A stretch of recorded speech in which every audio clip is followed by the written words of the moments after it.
I'm Hugh Fitzpatrick. Today we're down here in Plymouth, Massachusetts, America's hometown, giving you our special Thanksgiving edition. We're going to be interviewing John Buckley, who's the current Registrar of Deeds here in Plymouth County, and he's going to give us a historical perspective of the land records management system.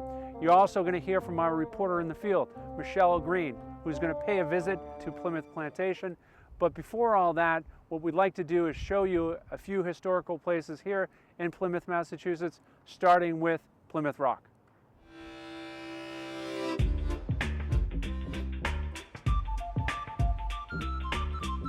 Plymouth Rock is actually one of the most visited places in Plymouth year-round.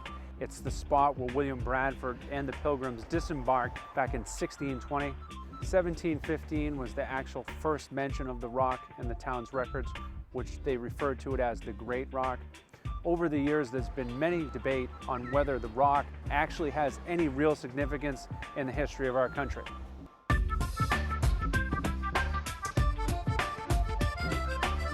A stone's throw from the rock, what we have is a replica of the Mayflower, which was the ship that carried the Pilgrims over from England into Massachusetts. However, I want to share a couple facts about that. First, the Pilgrims actually did not land in Plymouth or on Plymouth Rock. It landed on the outer banks of Cape Cod. And second, the first governing document, the Mayflower Compact, which was actually written aboard the ship in 1620, bound the Pilgrims to live as a civilized society under their own rules and regulations.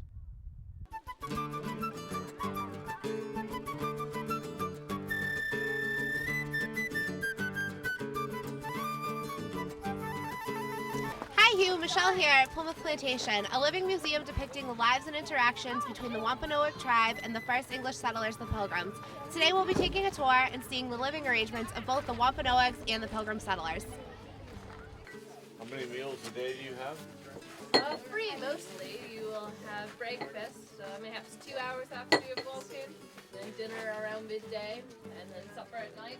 It was after the first winter in 1620 when the Pilgrims realized the importance of private property due to the failed social experiment of providing for the common good. In 1623, Governor Bradford assigned plots of land to each family of settlers. Private property allowed each person the ability to farm their own land, and in return, they could feed their family and trade with the Wampanoags. Although the settlers and Wampanoags historically had an uneasy relationship, in the beginning they were able to live together as a civil society. The leader of the Wampanoag people, Chief Massasoit, prevented the failure of Plymouth Colony by teaching the Pilgrims the ways of his people's land. As the Pilgrims thrived, Massasoit sought to maintain the peace between the groups by selling his people's land to the Pilgrims as they insisted on having it. After Chief Massasoit passed away, Metacomet, known as King Philip, became the leader of the tribe and a deadly war ensued. This began a long tumultuous history of fighting between the English settlers and natives over the rightful ownership of land.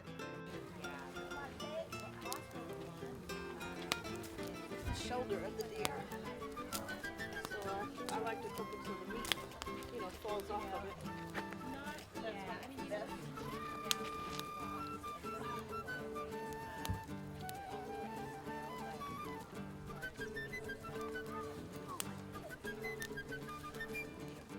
Can I have 2 strong young men over there? Okay, I hate the last one. Yeah. And 2, you were here first. The guy with the Angry Birds hat. Yes, come over here and get some instructions. I want you to go into that wheat room, and each of you gather 3 pieces of wood. Thank you. My name is John Buckley. I'm the Registrar of Deeds of Plymouth County, and our records go back into the colonial era to the 1620s.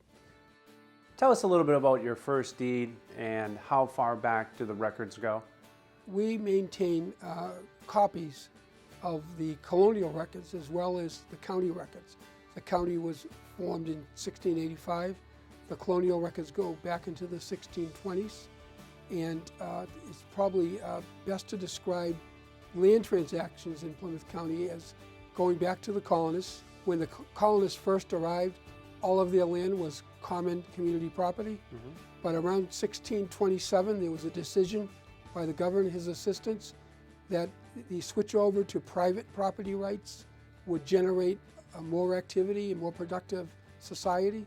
And starting at that time, Plymouth County began the collection and recording of land records.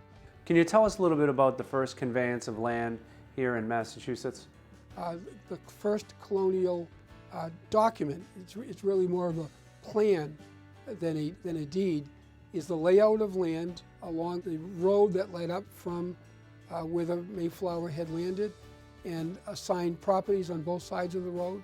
And those ownership locations are still marked today by plaques along that road. Being the county of the Pilgrims, what do you have in your records that reflects this? Well, certainly our Plymouth Colony records have many of the original Pilgrims' names through there. These documents reflect our American history.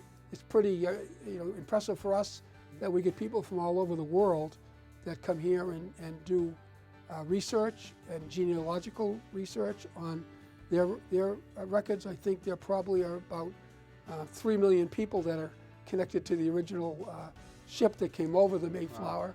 Wow. And a lot of those people come in regularly to look up documents for their ancestors for their own genealogical purposes. Wow. There's a claim that Jamestown, Virginia is the first registry here in the United States. Can you refute that claim?